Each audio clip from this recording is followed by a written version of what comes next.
Sejam bem-vindos mais uma vez ao programa Bíblia Fácil, o seu programa semanal de estudo da Bíblia. Quando terminamos o primeiro bloco, nós falávamos da abertura do terceiro selo, um cavalo preto. E esse cavalo preto falava da corrupção da fé, de vários dogmas que entraram dentro da igreja cristã. O terceiro selo foi aberto. Esse terceiro selo está em paralelo com a igreja de Pérgamo, que é a terceira igreja. Agora vamos para o quarto selo. Quando o Cordeiro abre o quarto selo, o que é que acontece? Verso 8. Olhei e eis um cavalo de que cor agora? Amarelo. Verso 8. E o seu cavaleiro, sendo esse chamado o quê? Morte. E o inferno lhe estava seguindo. Foi-lhe dada autoridade sobre a quarta parte da terra, para matar a espada pela fome, com a mortandade e por meio das feras da terra. Agora surge um cavalo amarelo. Algumas versões traduzem pálido, desfigurado. Esta é a condição da igreja que vai coincidir com a igreja de Tiatira. Nesse período, nós temos uma degradação total da fé e começam as perseguições mais acérrimas aos que seguem a Bíblia. Estão lembrados que no ano 538 começa a supremacia papal? Segundo a profecia do Apocalipse, que vamos estudar no capítulo 13, este poder dominaria o mundo por 1260 anos, a partir de 538. Então, nesse momento, nós temos uma completa degradação da fé. Por isso, um cavalo amarelo, pálido. Esse cavalo amarelo fala agora de um momento totalmente degradante da fé. Perseguição aos que seguem a Bíblia. E continuam os dogmas vindo parar dentro do cristianismo. Estamos falando de atos que foram instituídos pelo sistema papal e que levou a fé à sua degradação completa. Por isso o cavalo amarelo. Agora chegamos à abertura do quinto selo. Quando é aberto o quinto selo, o que ocorre? Verso 9. Quando ele abriu o quinto selo, vi debaixo do altar as almas daqueles que tinham sido mortos por causa da palavra de Deus e por causa do testemunho que sustentavam. A primeira leitura que nós fazemos desse texto, fica uma dúvida muito grande. Almas debaixo do altar, que altar a Bíblia se refere? Nos dias do santuário que Moisés construiu, havia lá também um altar onde as ofertas eram queimadas. E a base desse altar, o sangue dos animais era derramado. Agora, na abertura do quinto selo, é evocada uma cena do santuário. E o sangue dos mártires, a exemplo daquelas ofertas, daqueles animais, que também foi derramado por amor a Cristo, está clamando por justiça. Aqui não devemos entender a alma num contexto popular dos dias de hoje, como algo que o ser humano tem e que na morte se separa dele. Isso não é bíblico. O que a Bíblia ensina é que o ser humano é uma alma. Ele não tem uma alma, ele é uma alma. E quando a pessoa morre, morreu a alma. A alma é mortal, diz a Bíblia, a despeito que muitos ensinem a mentira que a alma é imortal. A Bíblia declara claramente em Ezequiel: a alma que pecar, essa morrerá. A alma morre, e a alma é a própria pessoa. Então, na Bíblia é usado esses termos de forma sinônimas. Então vem a resposta no versículo 11. Então, a cada um deles foi dada uma vestidura branca, e lhes disseram que repousassem ainda por pouco tempo, até que também se completasse o número dos seus conservos e seus irmãos, que iam ser mortos como igualmente eles foram. O que aconteceu então foi dito para eles: ainda faltam outros mártires morrerem, até que o número se complete. Então a justiça será feita. Pois bem, amigos, estas almas debaixo do altar, na abertura do 5º selo, falam para nós de um período de 1517 a 1798. Quando, nesse período, mesmo após a Reforma Protestante, que foi em 1517, muitos ainda tiveram suas vidas ceifadas por amor a Cristo.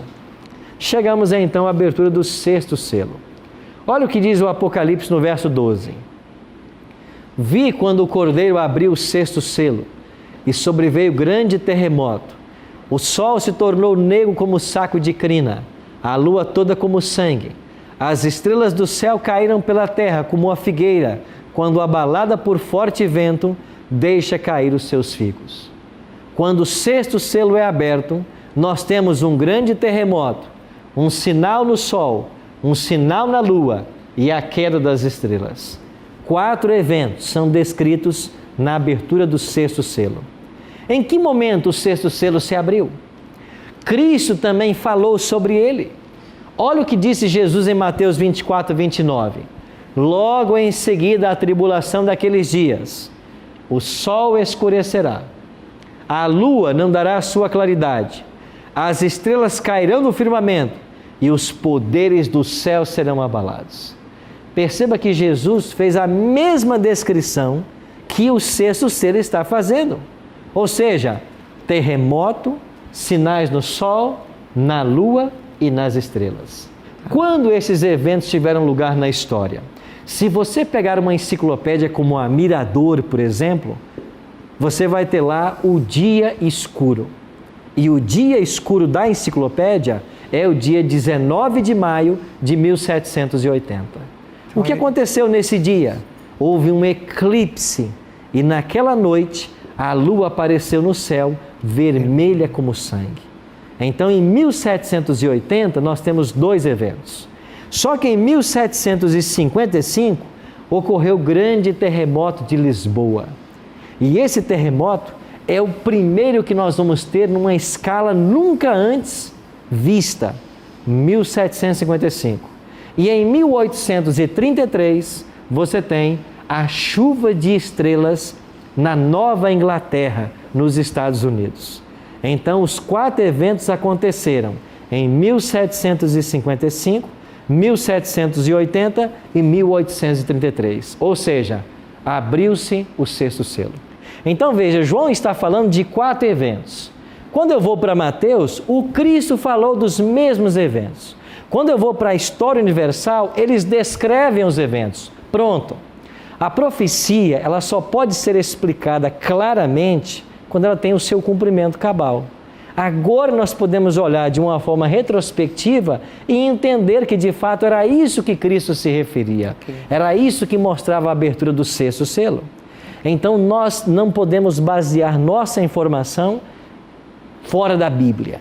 Tem que ser na palavra. Agora veja o momento que estamos vivendo. O 6º selo foi aberto. E nós falamos para vocês aqui em 1755, 1780, 1833. Quantos selos estão para ser abertos no Apocalipse? Falta um, são 7. Ou seja, o que vai acontecer então na abertura do 7º selo? Então olha aqui o capítulo 8, verso 1. Quando o Cordeiro abriu o 7º selo, houve silêncio no céu por quanto tempo? Meia hora. Agora, por que é que nós saímos do capítulo 6 e fomos para o capítulo 8 para abrir o 7º selo? Você tem um parêntese entre o 6º e o 7º selo. E qual é esse parêntese na Bíblia? É todo o capítulo 7.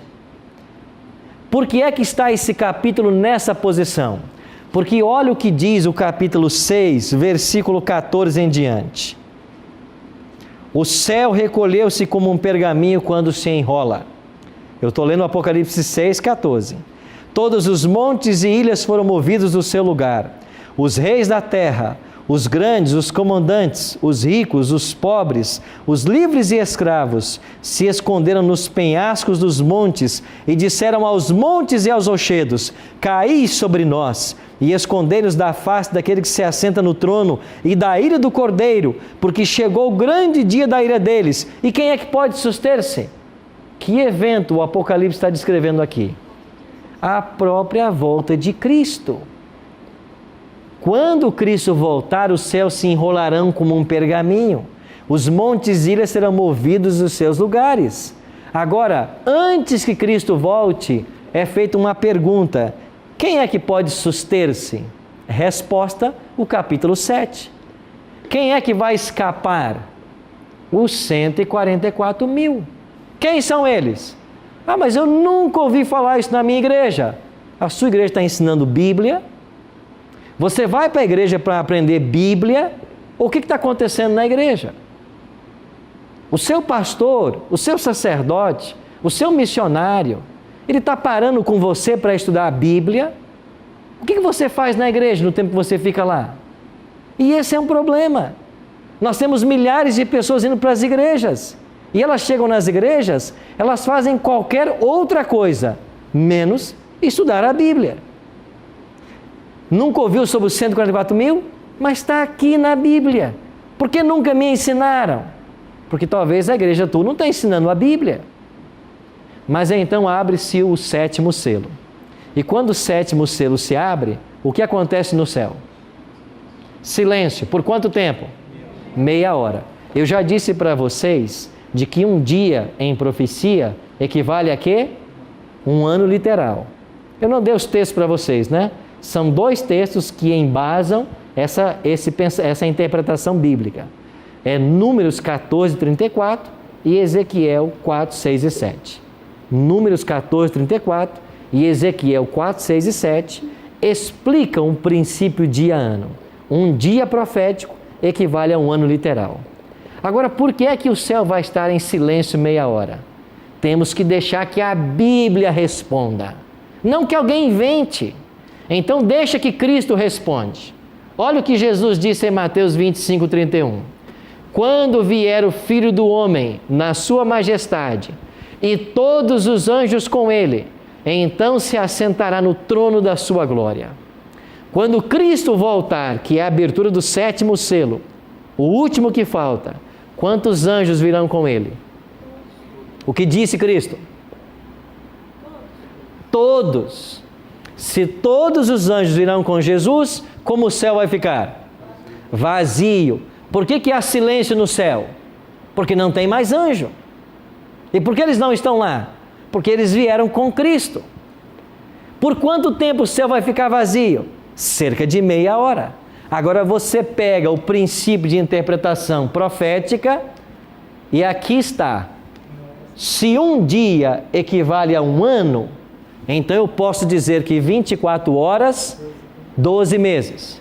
12 horas, 6 meses. 6 horas, 3 meses. Vamos dividir por 3 agora. 2 horas, 1 mês.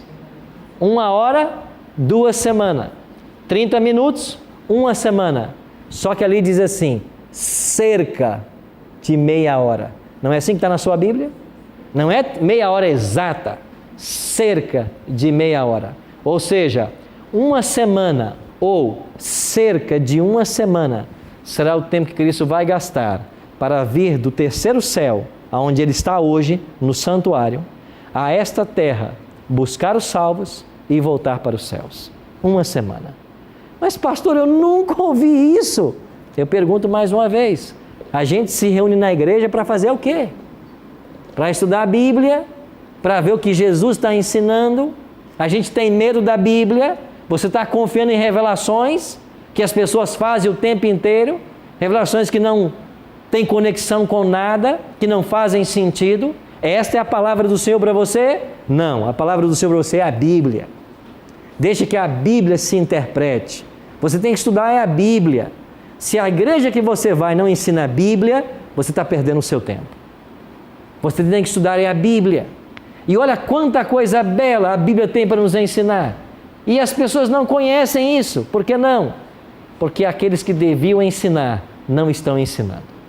Meus amigos, o grande dia da volta de Cristo se aproxima. Nós estamos vivendo os últimos grãos da ampulheta do tempo. E nós precisamos voltar nossos olhos hoje para o maior evento de toda a história humana. O glorioso dia que Jesus vai voltar. A abertura do 7º e último selo. Por que nós devemos nos preparar para esse dia? Por que a nossa vida deve estar rendida a esse Deus? Lembra no capítulo 4? Porque tu criaste todas as coisas. Lembra do capítulo 5? Porque com o teu sangue compraste para Deus. Quem foi digno em todo o universo de abrir os selos? O Cordeiro. E por que ele foi digno? Porque ele morreu. Tu morrestes. E com o teu sangue compraste para Deus os que procedem de toda tribo, língua, povo e nação. Nós pertencemos a Cristo. Ele é o ser digno. A nossa adoração deve ser dele. A nossa vida tem que ser dele. Sabe que eu estou falando para alguém nesta hora que se sente sábio demais para dar espaço para Deus no coração? Sabe que eu estou falando agora para um homem de negócios que conquistou um patrimônio financeiro extraordinário? Você acha que você não precisa de Deus, não é? Pois daqui a pouco, algumas coisas começam a acontecer. Você vai sentir necessidade de um Deus. Ele está aí perto de você, sempre esteve. Estou eu falando para alguém que se declara abertamente ateu, nunca precisou de Deus? Você tem que render a sua vida a este Salvador, porque só Ele é digno.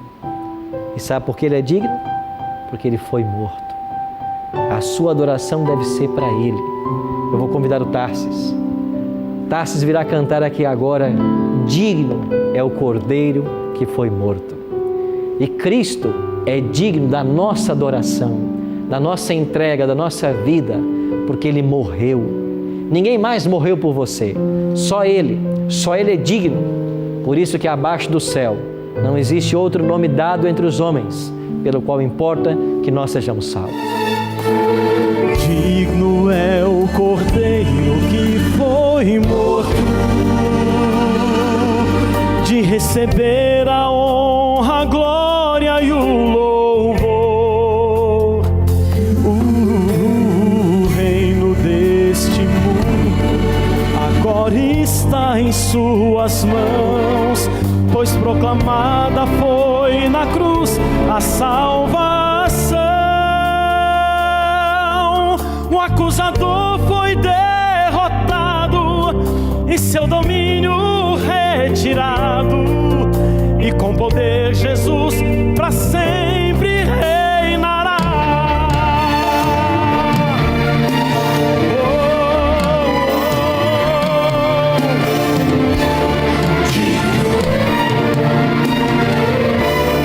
Louvado seja Deus. Digno é o Cordeiro, só Ele, de receber o nosso louvor e a nossa adoração. No programa de hoje discutimos algumas ideias e você percebe que muitas pessoas nesse mundo não estão adorando o Criador, o Cordeiro que foi morto, estão adorando seus líderes espirituais, seus pastores, seus bispos, seus missionários, seus padres. Cristo te convida a dar um passo nesta hora, um passo em direção à verdade, a Ele. Nós chegamos num momento muito especial do programa. Daqui para frente nós vamos entrar em temas muito polêmicos. E o nosso coração tem que estar aberto, não à tradição, não ao dogma, não àquilo que me ensinaram desde criança. Tem que estar aberto à palavra, para que Jesus fale claramente para mim. E depois que eu ouvir a voz dele, depois que você ouvir, você faz a sua escolha. Porque finalmente, ninguém aqui vai ser forçado, Guilherme, a ir para o céu. Nós temos que querer. Quem vai, Patrícia, forçado para o céu? Ninguém vai. Se você não quiser, Sandra, você vai ficar. Tem que querer. Não é, Maria? Tem que querer. Agora, não tem dois caminhos para o céu. Só há um caminho. E ele declarou assim: eu sou o caminho. E o caminho passa pelo livro dele. Por isso é um desafio nós estarmos aqui e estudarmos esse livro. Mas vocês não estão aqui por acaso. E muito menos você está agora sintonizado por acaso. Sabe por quê? Porque Deus tem um plano na sua vida.